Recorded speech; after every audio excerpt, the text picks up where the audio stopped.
લાગી આજે તો પ્રભુએ આ વિશ્વની બધી સ્ત્રીઓને મોહિત કરવાનો વિચાર કર્યો છે અને માટે તો વામ કપોલને વામ ખભા પર ઝુકાવી પ્રભુ એનો નાદ કરે અને ત્યાં જ આકાશમાં દેવતાઓ એમની પત્નીઓને લઈને આવી ગયા અને જ્યારે પ્રભુએ વેણુનાદ કરતા કરતા પોતાની બ્રવરોનું હલનચલન કર્યું અને જ્યાં દ્રષ્ટિ કરીને એ દેવ સ્ત્રીઓને જોઈ, કાલે આપણે જોયું કે દ્રષ્ટિ માત્રથી એ દેવ સ્ત્રીઓની શું દશા થઈ. ન દેહના ઠેકાણા રહ્યા, ન વસ્ત્રોના ઠેકાણા રહ્યા, મૂર્છિત થઈ ગઈ, પ્રભુને મળવા માટે વિવહળ બની. સાથે પતિ ઉભા છે, સંકોચ પણ થયો કે કોઈ શ્યામ સુંદરના વેણુનાદને સાંભળી મારી આવી દશા થઈ છે, સાથે ઉભેલા મારા પતિ જાણશે મારા માટે શું વિચાર કરશે. પણ એમના પતિની દશા શું છે એ આ પત્નીઓને શું ખબર. એમના માટે પણ શબ્દ આવ્યો સિદ્ધઈ. એ સ્ત્રીઓ શું જાણતી હતી, એ દેવ પત્નીઓ શું જાણતી હતી. પ્રભુનો વેણુનાદ સાંભળી જે દશા એમની થઈ એ જ દશા એમના પતિઓની પણ થઈ છે. જ્યારે પ્રભુના ત્રિભુવન મોહન સ્વરૂપના દર્શન કર્યા એ દેવતાઓની અંદર પણ ગોપી ભાવ જાગી ગયો અને વિચાર કરવા લાગ્યા કે હે પ્રભુ એવી કૃપા કરો કે હમણાં ને હમણાં અમને આ સ્ત્રી દેહ મળે અને વજમાં ગોપી બનીને અમે આવી જઈએ અને પ્રભુ આપના સ્વરૂપામૃતનું પાન અમે કરીએ. ગોપીઓ કહેવા લાગી, જુઓ તો ખરા, જે વેણુનાદનું શ્રવણ કરી અને જે પ્રભુના સ્વરૂપના દર્શન કરી આ મોટા મોટા દેવતાઓની આવી દશા થઈ જાય, આ મોટા મોટા દેવ સ્ત્રીઓની દશા આવી થઈ જાય, તો આપણે તો ભજની સાધારણ સ્ત્રીઓ છીએ, આપણી દશા કેવી થઈ જાય? આપણી દશા આપણે કોની આગળ કહીએ? આપણી દશા આપણે કોની આગળ વ્યક્ત કરીએ? પણ સખીઓ એ જાણે છે, કારણ કે પ્રભુના એક સ્વભાવનો પરિચય આ શ્લોકમાં આપ્યો. કેવા છે પ્રભુ? નર્મદો યહી કૂજિત વેણુ નંદ સુનુ રહમાર્ત જનાનામ. આર્ત જનો જ્યાં દેખાય અને ત્યાં પ્રભુ ભાગતા ભાગતા આવી જાય, એમના ઉપર કૃપા કરવા માટે આવી જાય, એમનું એ લક્ષણ ગોપીઓ જાણે છે અને માટે અહીંયા એનું વર્ણન કરે છે. કારણ કે પ્રભુ બધું સહન કરી શકે, પણ જ્યાં એમના ગોપીજનો ગુણગાન કરતા હોય યા જ્યાં એમના ગોપીજનોના ગુણગાન થતા હોય, પ્રભુ વિવશ બનીને એ સ્થાન પર પહોંચે. જ્યારે પ્રભુ દ્વારિકા પધાર્યા અને ત્યાં બધી રાણીઓને પોતાની એક એક ગોપીના પ્રસંગ કહે અને રાણીઓના મનમાં મનોજ જાગ્યો કે જેના પ્રભુ ગુણગાન ગાતા થાકતા નથી, જેનું વર્ણન કરતા પ્રભુ થાકતા નથી, તો અમે પણ સાંભળીએ કે ગોપીઓનું સ્વરૂપ કેવું હતું, એ ગોપીઓની લીલા કેવી હતી અને ગોપીઓનો પ્રભુ સાથેનો પરસ્પરનો પ્રેમ કેવો હતો.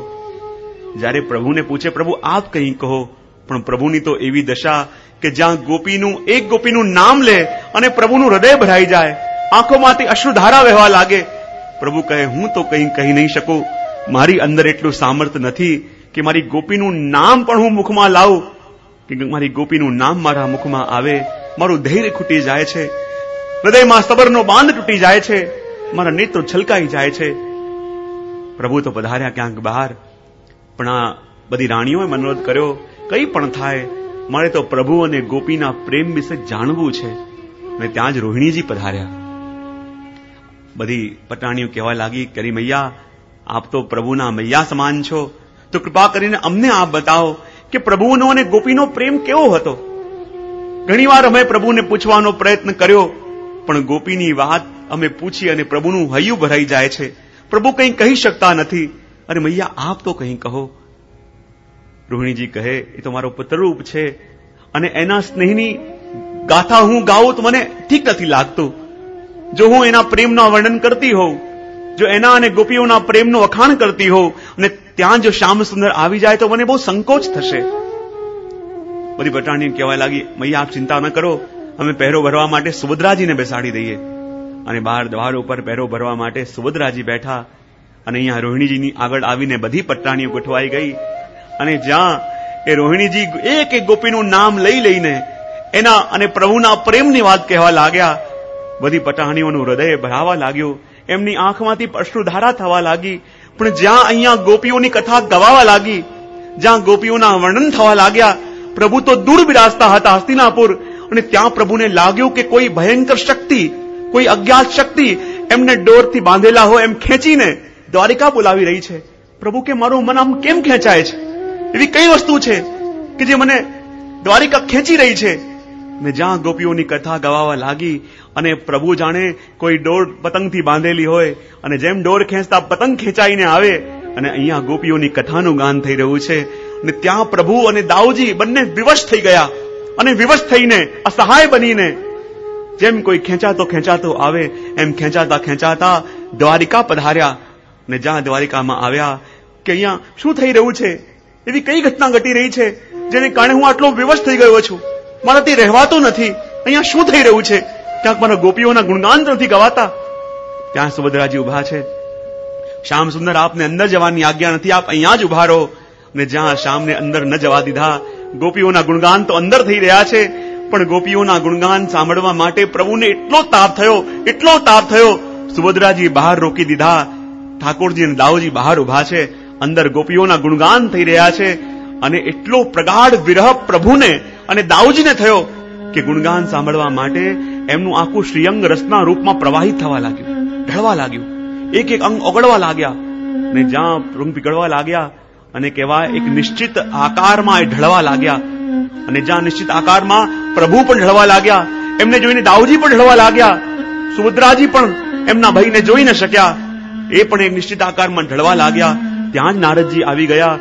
અંદર કકડાઈને કહું, તમે શું કરો છો? બહાર આવીને જુઓ તો ખરા પ્રભુની શું દશા થઈ છે. ને જ્યાં આવું સાંભળ્યું અને કથા અધૂરી રાખી તો આ સ્વરૂપ જે બહાર પીગળ્યા હતા એ અધૂરા રહી ગયા અને એવી આખ્યાયિકા છે, એ છે જગન્નાથજીનું સ્વરૂપ. શ્રીઅંગ થયું પણ જ્યાં કથા રોકી દીધી શ્રીહસ્ત રહી ગયા.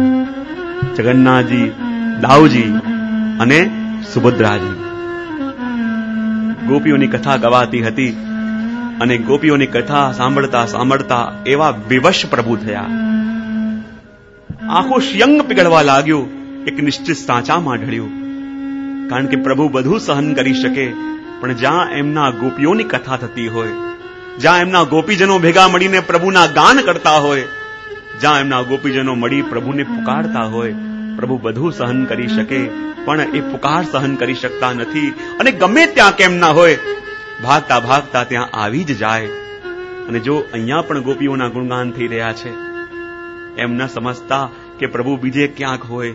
અરે ગોપીઓના ગુણગાન સાંભળવા માટે તો પ્રભુ આપણાથી પહેલા આવીને વિરાજા હશે. અને જ્યારે એ ગુણગાન ગાતા નેત્રો ભરાઈ આવે તો માનજો કે સામે આવેલા પ્રભુએ પોતાનો શ્રીહસ્ત લઈ મારા નેત્રો પર પધરાયો. ત્યારે આ ગોપીઓના ગુણગાન સાંભળતા મારા નેત્ર ભરાઈ આવ્યા. જ્યારે દેહમાં રોમાંચ થાય ત્યારે માનજો કે આ ગુણગાન સાંભળતા પ્રભુએ મારા ઉપર કૃપા કટાક્ષ કર્યો છે.